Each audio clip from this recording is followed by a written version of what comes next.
आज हम आपको भारत की एक ऐसी जगह के बारे में बताएंगे जिसका इतिहास महाभारत काल से भी ज्यादा पुराना बताया जाता है। ये एक ऐसी जगह है जहां दशहरा के दिन लोग रावण के पुतले का दहन नहीं करते, बल्कि रावण के पुतले की लकड़ियां तोड़कर उसे अपने साथ घर ले जाते हैं। और ये दुनिया की एकमात्र ऐसी जगह है जहां आपको 5 नदियों का संगम देखने के लिए मिलेगा। हर साल पशु मेला और कटहल उत्सव जैसे कार्यक्रम यहाँ पर आयोजित किए जाते हैं। इस जिले के आसपास चंबल के बीहड़ जंगल देखने को मिलते हैं। हम बात कर रहे हैं उत्तर प्रदेश के 75 जिलों में से एक इटावा जिले की। तो देर किस बात की, अपना सीट बेल्ट बांध लीजिए अच्छे से और निकलते हैं इटावा की एक शानदार सफर पर। इटावा उत्तर प्रदेश के सबसे प्रमुख जिलों में एक माना जाता है। इसके पड़ोसी जिलों में मैनपुरी, औरैया, कन्नौज और फिरोजाबाद जिले आते हैं। कानपुर और भिंड के भी ये काफी नजदीक स्थित है। सन 1998 तक इटावा जिला आज के मुकाबले काफी बड़ा हुआ करता था। बाद में औरैया को एक अलग जिला घोषित कर दिया गया। वर्तमान समय में इटावा में कुल 6 तहसील और 8 विकास खंड है। इटावा की कुल जनसंख्या 16 लाख के आसपास है। यहाँ 75% लोग हिंदू है तो वहीं 23% लोग इस्लाम धर्म को मानते हैं। इसके अलावा ईसाई, जैन, बौद्ध और सिख धर्म के लोग भी इटावा में रहते हैं। दोस्तों, कहा जाता है कि इटावा का इतिहास 5500 साल पुराना है। सिंधु घाटी की सभ्यता के कुछ अवशेष और तांबे से बने औजार भी यहाँ से प्राप्त हुए हैं। ऐसे में माना जाता है कि लोग यमुना नदी के किनारे आकर यहाँ बसे होंगे, क्योंकि प्राचीन काल में सभी सभ्यताओं की शुरुआत नदी के किनारे से हुई थी। महाभारत काल के दौरान ये जगह पांचाल राज्य के अंतर्गत आती थी, जहां राजा द्रुपद का शासन काल हुआ करता था और महाभारत युद्ध की पूरी रूपरेखा यही निर्धारित हुई। 13 साल के वनवास और 1 साल के अज्ञातवास के दौरान पांडव चंबल के जंगलों में रह रहे थे। इस दौरान जब पांडवों को पता चला कि राज्य के लोग बकासुर नाम के एक राक्षस से काफी परेशान हैं, तो भीम ने उस राक्षस का वध किया और आज वो जगह बकेवर के नाम से जानी जाती है।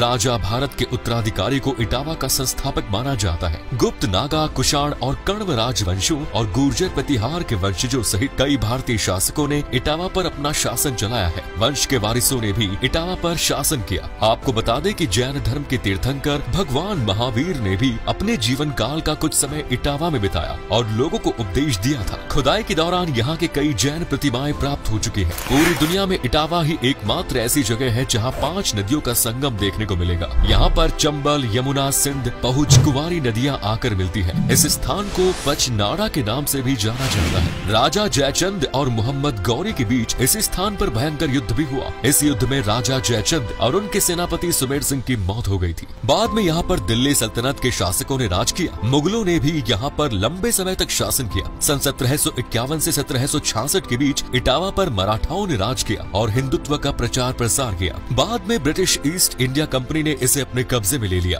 दोस्तों, सन 1857 के विद्रोह के बारे में तो आपने सुना ही होगा, जब देश कोने कोने से अंग्रेजों के खिलाफ आम लोगों ने बगावत के सुर छेड़ दिए। इटावा में भी अंग्रेजों का जमकर विरोध हुआ और अंग्रेजों को अपनी जान बचाने के लिए यहाँ से बाहर भागना पड़ा। उस समय A.O. ह्यूम ने सिर पर पगड़ी और बदन पर साड़ी पहनकर अपनी जान बचाई और यहाँ से रफू चक्कर हो गया। बाद में A.O. ह्यूम ने ही सन 1885 में कांग्रेस की स्थापना की। इटावा का नाम इटावा कैसे पड़ा, इस बारे में भी अलग अलग बातें प्रचलित हैं। कुछ लोगों का कहना है कि पहले के समय यहाँ पर ईंटों का कारोबार काफी बड़े पैमाने पर किया जाता था और तभी इस जगह का नाम इटावा रखा गया। वहीं कुछ लोगों का कहना है कि राजा सुमेर सिंह जब यहाँ पर एक किले का निर्माण करा रहे थे तो खुदाई के दौरान उन्हें कुछ चांदी और सोने की ईंटें मिली और तभी से इस जगह को इटावा कहा जाने लगा। लेकिन इतिहासकारों की माने तो पहले इस जगह को ईष्टपद के नाम से जाना जाता था। समय के चलते धीरे धीरे ये नाम बदलकर इस जगह का नाम इटावा पड़ गया। आज पूरा देश तेजी से तरक्की कर रहा है और लोग शहरों की ओर रुख कर रहे हैं, लेकिन इटावा की सिर्फ 25% आबादी ही शहरों में रहती है। वहीं 75% लोग ग्रामीण क्षेत्रों में ही निवास करते हैं। इटावा की अर्थव्यवस्था कृषि पर सबसे ज्यादा आधारित है। यहाँ पर गन्ना, मटर, गेहूं, धान और मक्का का उत्पादन ज्यादा मात्रा में किया जाता है। इसके अलावा कपास और रेशम का उत्पादन भी इटावा में होता है। इटावा की युवा आबादी रोजगार की तलाश में दिल्ली, कानपुर, लखनऊ जैसे शहरों की ओर पलायन को मजबूर है। इटावा में लोग आजकल शिक्षा की ओर भी लगातार ध्यान दे रहे हैं। इटावा का लिटरेसी रेट 78% के आसपास है। कई बड़े कॉलेज और यूनिवर्सिटीज इटावा में खुल गए हैं, जिनमें doctor Bhimrao Ambedkar college of agriculture, engineering and technology,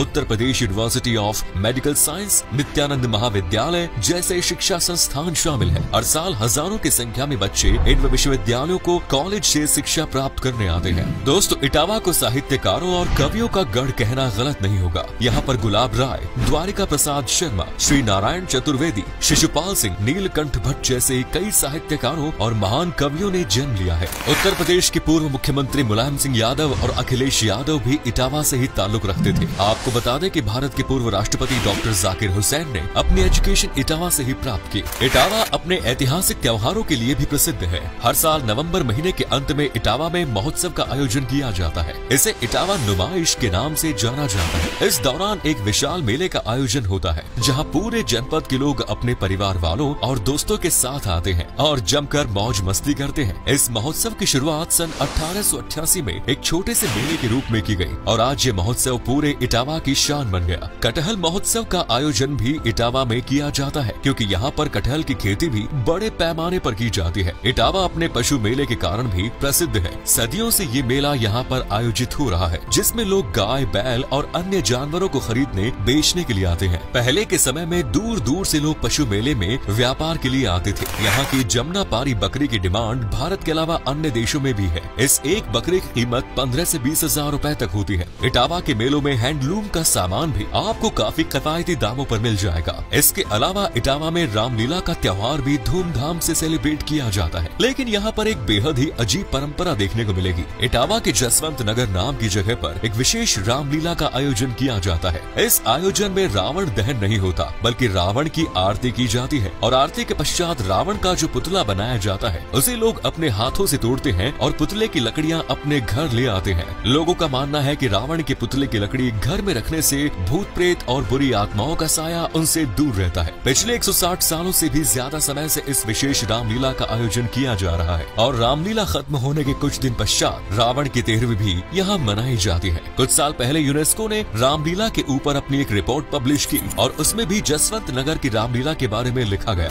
Etawah में आपको हर तरह के पकवान भी खाने को मिल जाएंगे। तरह तरह की चाट से लेकर नॉर्थ इंडियन फूड की तमाम लाजवाब स्वाद आपको मिलेगा। अगर आप इटावा जाएं तो यहाँ की घोड़ा चाय जरूर पिए। 10 से 15 रुपए में आपको ये चाय मिल जाएगी।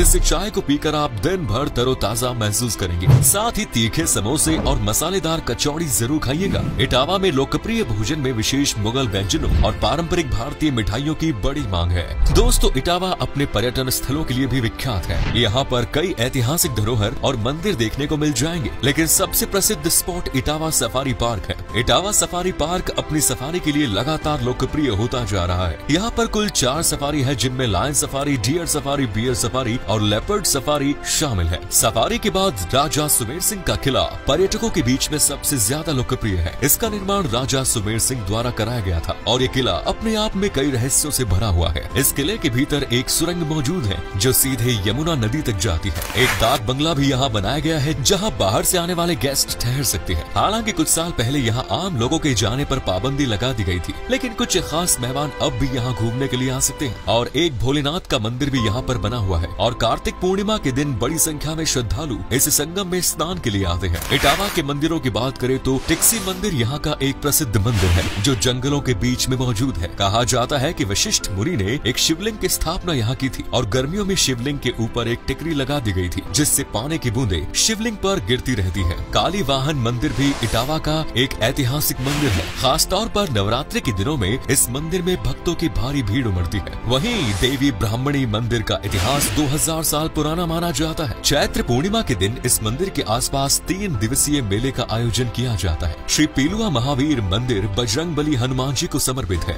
लोगों का मानना है कि इस मंदिर में भगवान हनुमान लड्डू का प्रसाद ग्रहण करते हैं और राम नाम का जप भी करते हैं। हालांकि इन बातों में कितनी सच्चाई है ये तो आपको मंदिर जाकर ही पता चलेगा। आप चाहे भारत के किसी भी कोने में रहते हो, इटावा तक आसानी से पहुंच सकते हैं। भारत के सभी बड़े शहरों और राज्यों से इटावा की सीधी ट्रेन आपको मिल जाएगी। इसके अलावा बस और सड़क मार्ग के जरिए भी आप इटावा तक पहुंच सकते हैं। अगर आप हवाई जहाज के जरिए इटावा आना चाहते हैं तो आपको कानपुर एयरपोर्ट आना होगा। हालांकि आगरा एयरपोर्ट और लखनऊ एयरपोर्ट के जरिए भी आप इटावा तक पहुंच सकते हैं। इटावा घूमने का सबसे अच्छा समय अक्टूबर से मार्च के बीच माना जाता है, क्योंकि गर्मियों के दौरान यहाँ पर भयंकर गर्मी पड़ती है। इटावा घूमने के लिए 2 से 3 दिन में आपको लगभग 12,000 खर्च करने पड़ेंगे। तो दोस्तों, ये था इटावा। कैसा लगा बताइए कमेंट्स में। क्या आपने कभी विजिट की है इटावा की? अगर की है तो अपना एक्सपीरियंस हमारे साथ शेयर जरूर करें।